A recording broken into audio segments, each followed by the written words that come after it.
بسم اللہ الرحمن الرحیم الحمد للہ رب العالمین والصلاة والسلام علی اشرف الانبیاء والمرسلین وعلی آلہ وصحبہ اجمعین اما بعد۔ خالق حسن و جمال کے فضل و کمال اور احسان بے مثال سے درس منیت المصلی کا آغاز ہو گیا ہے۔ آج کا درس اپنے نمبر کے اعتبار سے درس نمبر 17 ہے۔ غسل کے بقیہ احکام اور اس کے بعد پھر غسل کے فرائض اور آگے متعلقہ مباحث ہوں گے انشاءاللہ۔ پہلے ذرا عبارت پڑھ لیتے ہیں کتاب کا صفحہ نمبر 16۔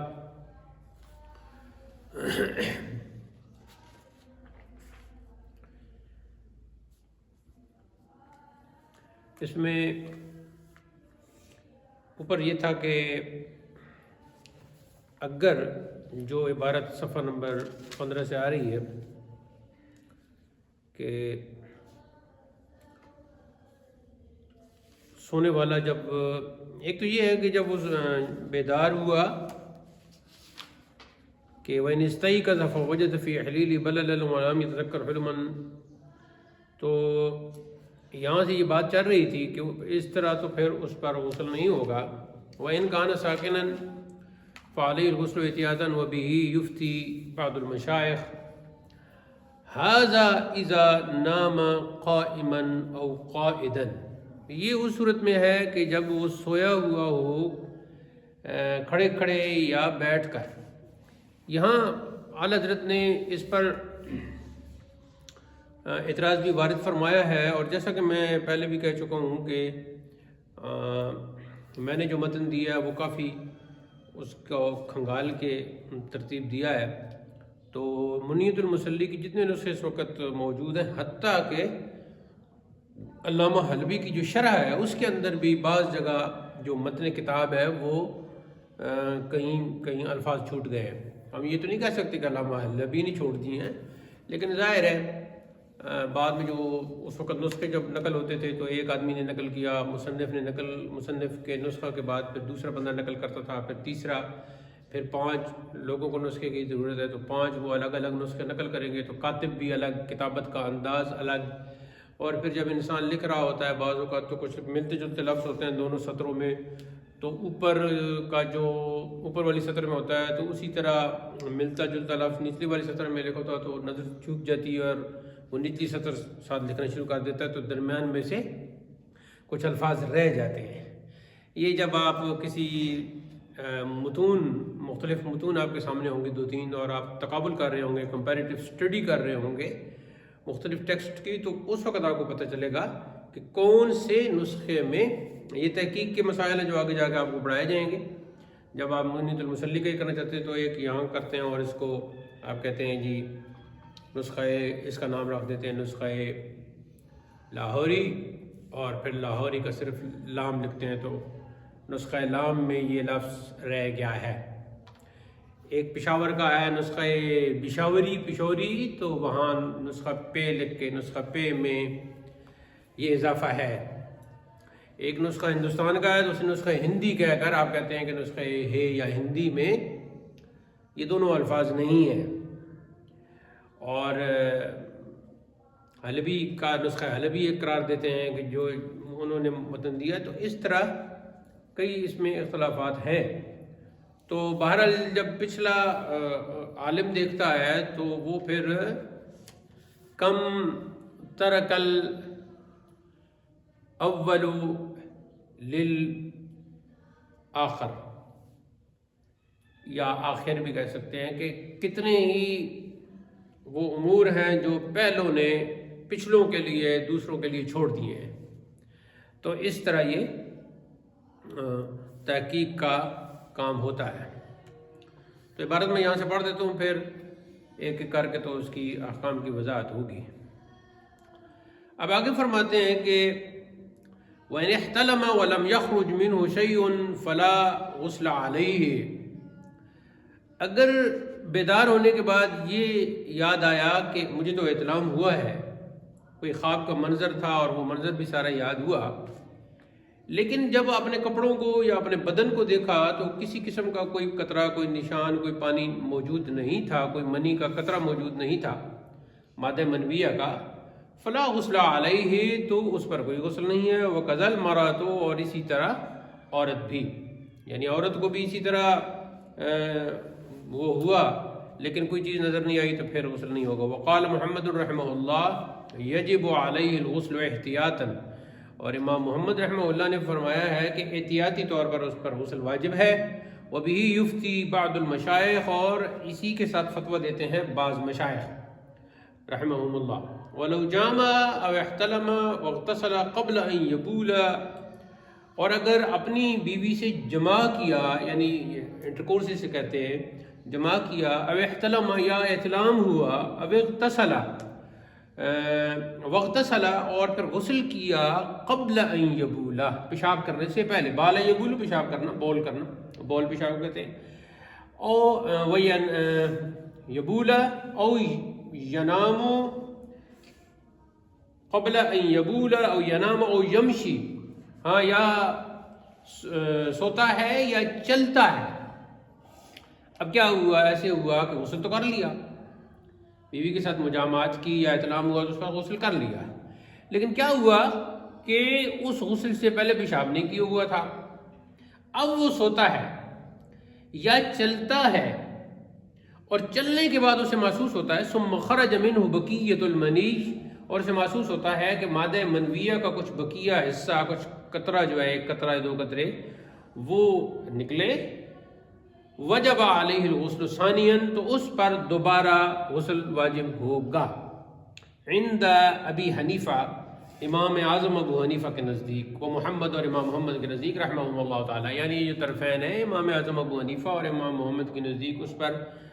دوبارہ غسل کرنا فرض ہوگا، واجب ہوگا، اس لیے کہ دوبارہ مادہ منویہ کا اخراج ہوا ہے، خلافا لابی یوسف رحمہ اللہ، برخلاف امام ابو یوسف کے، وہ کہتے ہیں کہ اس پر غسل نہیں ہوگا۔ اب بات آتی ہے جی عورت کی، تو ولو اغتسلت ثم خرج منها بقیۃ منی الزوج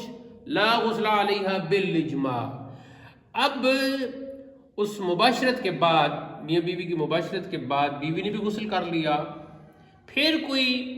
مادہ منویہ کا بقیہ نکلا تو اس عورت پر غسل نہیں ہے، اور یہ مسئلہ بالاجماع ہے۔ آگے ہے جی ولو وفاق السکران فوجد منیا فعلیہ الغسل، سکران جو ہے وہ بے ہوشی کی حالت ہے، اس سے وہ اسے افاقہ ہوا، پھر کچھ منی کے قطرے دیکھے، فعلیہ الغسل، تو اس پر غسل ہے، وَإِن وجد مزیا، اور اگر مزی ہے، جیسے کہ بتایا تھا کہ جب شرمگاہ کھڑی ہوتی ہے تو جو قطرے نکلتے ہیں ایک دو، اسے مزی کہتے ہیں، تو اگر وہ نکلے فلا غسل علیہ بالاجماع، تو پھر بالاجماع یعنی بالاتفاق اس پر غسل نہیں ہے۔ جب بالاجماع کہتے ہیں اس کو مطلب ہوتا ہے بالاتفاق، یعنی تمام ائمہ۔ وَكَذَا الْمُغْمَى عَلَيْهِ، اغماء کہتے ہیں بے ہوشی کو، خاص قسم کی جو بے ہوشی دواؤں سے بھی ہوتی ہے اور ویسے بھی ہو جاتی ہے، تو جو مغمى علیہ ہے جس پر بے ہوشی ہے، اس کا بھی یہی مسئلہ ہے۔ وَإِنِ اسْتَيْقَظَ الرَّجُلُ وَالْمَرْأَةُ فَوَجَدَا، صيغہ تثنیہ ہے، جب بیدار ہوا مرد اور عورت دونوں، یعنی فوجدہ، تو دونوں نے منیا علی الفراش، بستر پر مادہ منویہ دیکھا،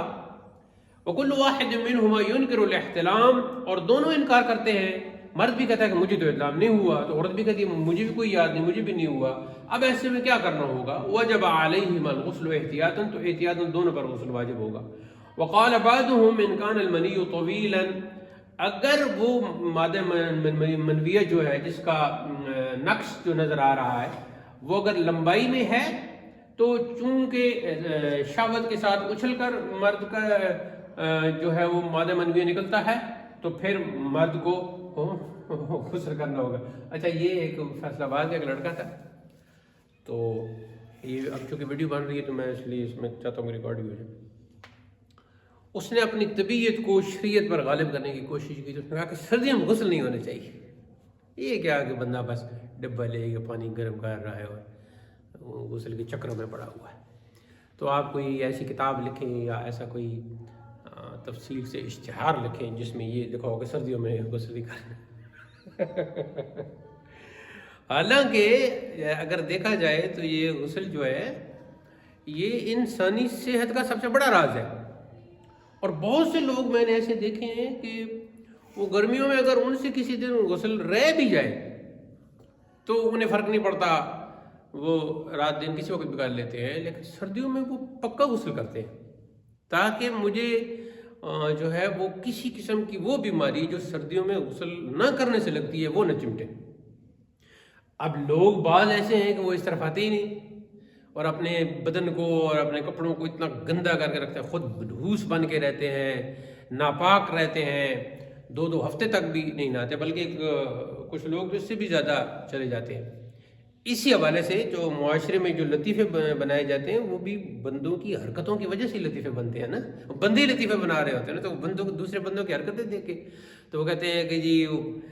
پتہ نہیں لوگ مہینہ نہیں نانے اساں تے 27-28 دن ہی کھل شروع ہو گئے نہیں۔ تو وہ بھی 27-28 دن مہینے ہو گیا نا، تو وہ خود بھی اس میں بتا رہا ہے کہ ایک مہینہ، تو یہ اللہ اور اس کے رسول کا کرم ہے کہ جو ہماری باڈی دیکھیں، ہماری باڈی کے بارے میں ہمیں بہت کم پتہ ہے۔ انسانوں نے باڈی پر مختلف تجربات کیے اور سر سے لے کر پاؤں تک انہوں نے کھنگالا باڈی کو،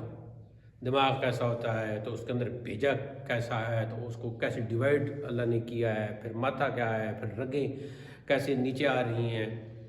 سینکڑوں کی تعداد میں بلکہ ہزاروں کی تعداد میں، اور پھر یہ کیسے نظام چل رہا ہے۔ تو جتنا انسان نے سمجھا ہے اس کے مطابق دوائیں اور نسخے اور میڈیکل سائنس نے وہ ترقی کی، لیکن پھر بھی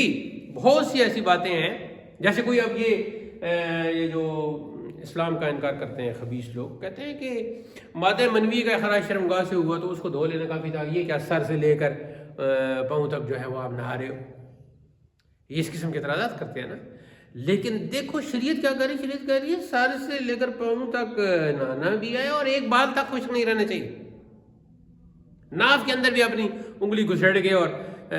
وہاں تک بھی صحیح اس کو دھونا اور پانی پہنچانا ہے۔ تو اس لیے یہ جو ہے اس میں یہ نہیں سوچنا چاہیے کہ آپ بعض مشائخ کے پیچھے پڑ جائیں گے، فلاں بھی جو ہے نا وہ کہہ رہا ہے کہ احتیاطاً غسل کرنا ہی پڑے گا اور فلاں کہہ رہا ہے۔ ہاں ایک بات ہے کہ اگر آپ کو کوئی اور بیماری ہے کہ بالکل پانی دیکھ کے آپ کو ڈرنا شروع ہو جاتے ہیں، غسل کرنا تو دور کی بات، پانی دیکھ کے ڈرنا شروع ہو جاتے ہیں، تو اس بیماری کا علاج کروانا چاہیے۔ اب بہت سے ایسے نوجوان میں نے دیکھے ہیں، میں نے اپنے آنکھوں سے دیکھے ہیں کہ وہ ٹیوب ویل پہ جا کے ٹھنڈے پانی کے ساتھ نہاتے ہیں۔ اب سردیوں میں تو ٹیوب ویل چلتا ہے تو پانی گرم اندر سے نکلتا ہے نا، لیکن گرمیوں میں تو ٹھنڈا نکلتا ہے۔ یہ تو اللہ کی شان ہے نا کہ اب نلکا آپ چلائیں گے یا موٹر تو گرمیوں میں ٹھنڈا پانی نکلے گا اور سردیوں میں وہ پانی گرم ہوگا۔ تہخانہ ہے، گرمیوں میں آپ تہخانے میں جائیں گے تو ٹھنڈک آپ فیل کریں گے، اور سردیوں میں جائیں گے تو وہاں آپ کو وہ گرم محسوس ہوگا۔ لوگوں نے جو پہاڑ ہو گئے اور یہ جو ہوتے ہیں اپنے ٹیلے، ان کو کھود کے جو اسے پنجابی میں بھورا کہتے ہیں، وہ بنائے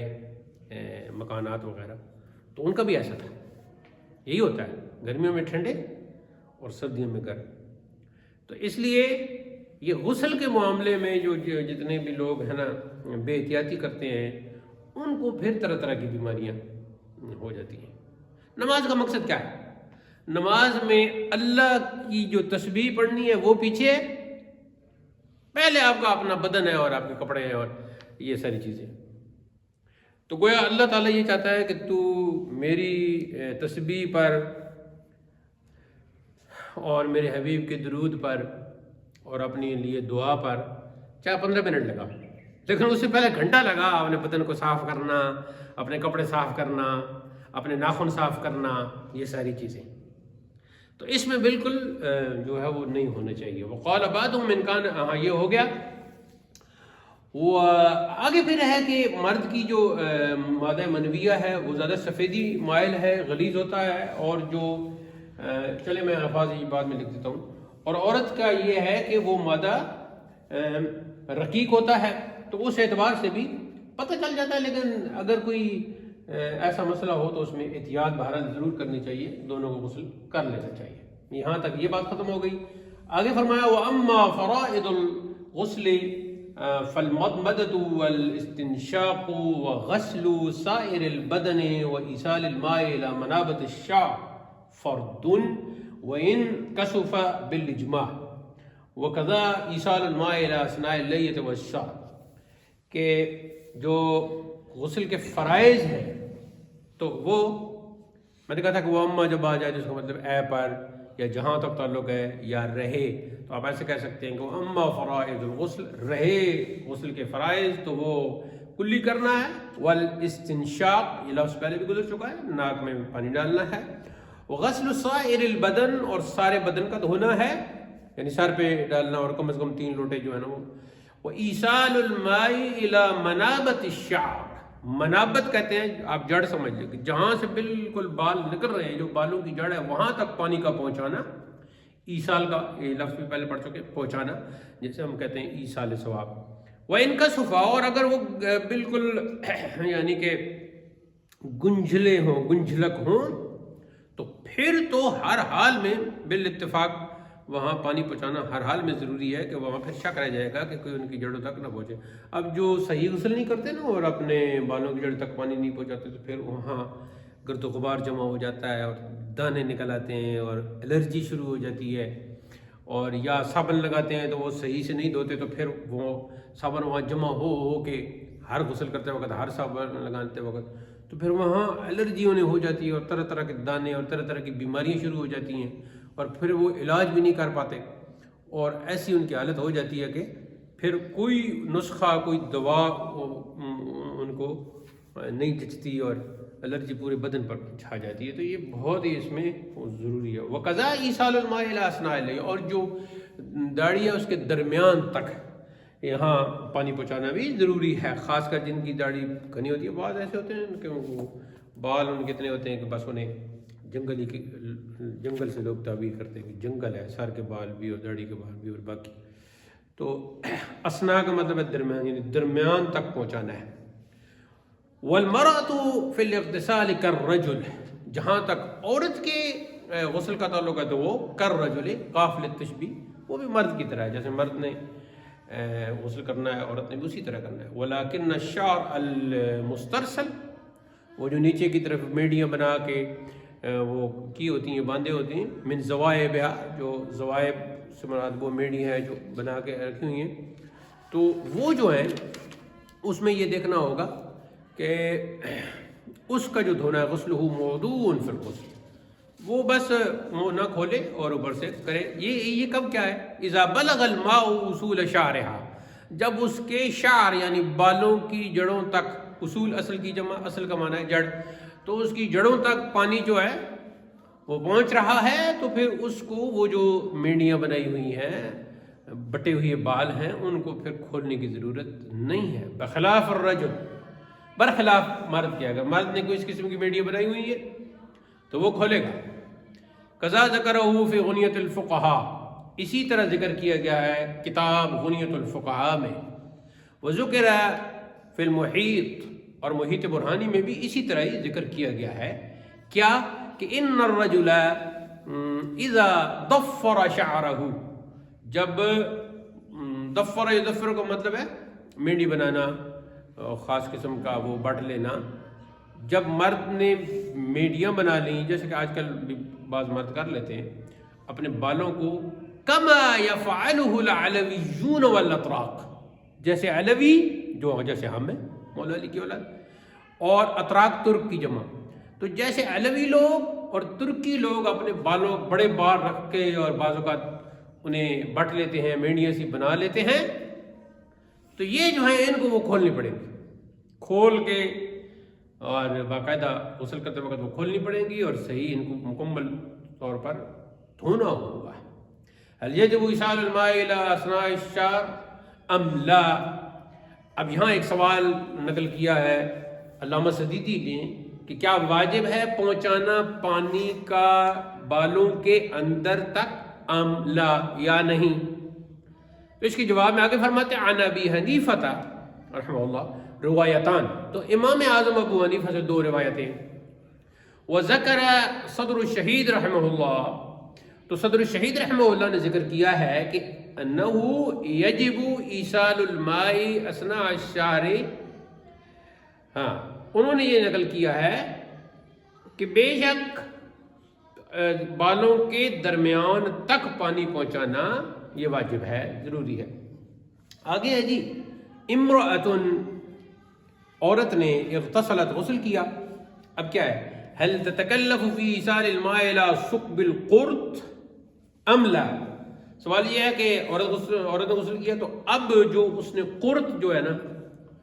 یہ وہ ہوتا ہے کان میں، اسے کہتے ہیں بالی. تو اب وہ جو بالی اس نے کان میں پہنی ہوئی ہے، قرط بالی کو کہتے ہیں،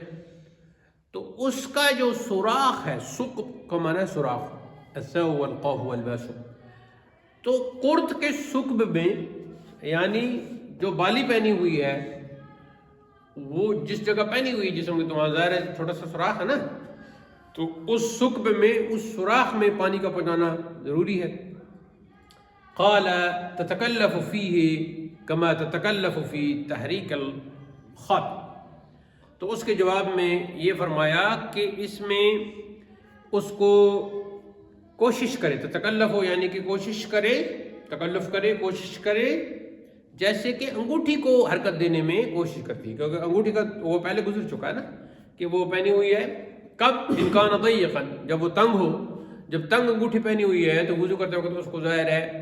حرکت دینی ہوگی، اور بہت ہی تنگ ہے، بالکل ہی چمٹی ہوئی، پھر تو اس کو اتارنا پڑے گا. لیکن اگر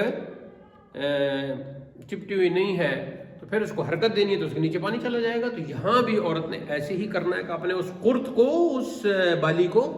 حرکت دینی ہے تو وہاں پانی چلے جائے گا. آگے کہتے ہیں امرأۃ اغتسلت وقد کان بقی فی اظفارها عجین. عورت نے غسل کیا،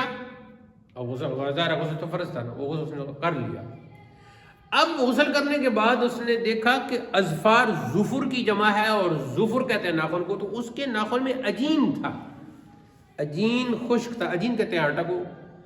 اب آٹا جو ہے وہ ظاہر ہے عورتیں گوندتے ہیں، تو عجین جو ہے،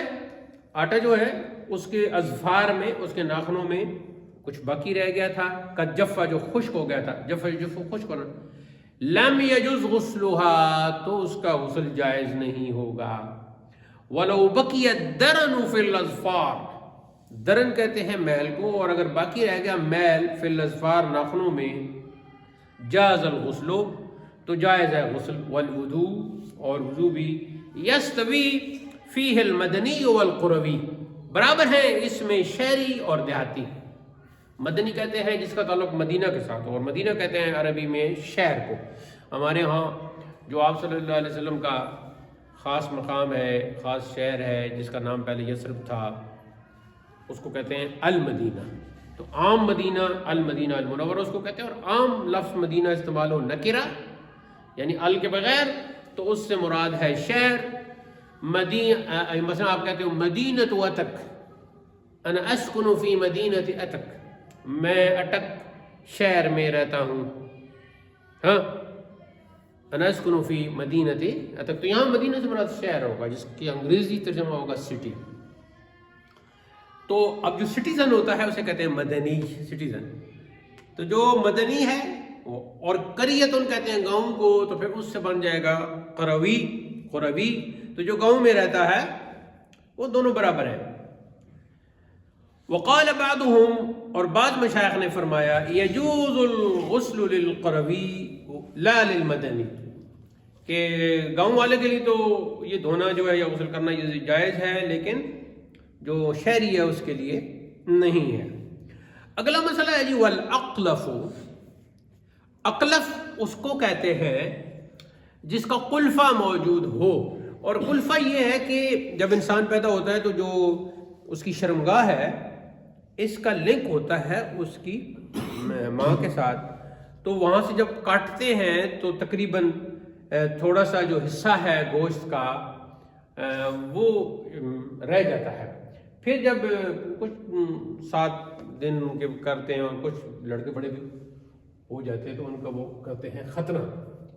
تو اگر ختنہ کسی کا نہیں ہوا، مثلا کوئی کافر تھا نوجوان تو مسلمان ہو گیا، تو اب ظاہر ہے اس کا ختنہ نہیں ہوا نا، تو باقی الفاظ بعد میں لکھتے ہیں. اب اس کا خطرہ نہیں ہوا، یہ ہے اقلف. تو وہ جو خطرہ نہیں ہوتا تو گوشت کا ٹکڑا جو آگے ہوتا ہے اور وہ شرمگاہ کے سرے پر بھی آ جاتا ہے، اسے کہتے ہیں الفا. اب یہ جو اقلف ہے اس نے غسل کیا، اور اذا اغتسل ولم يدخل الماء داخل الجلد، تو چمڑے کے اندر پانی داخل نہ ہوا، کیونکہ وہ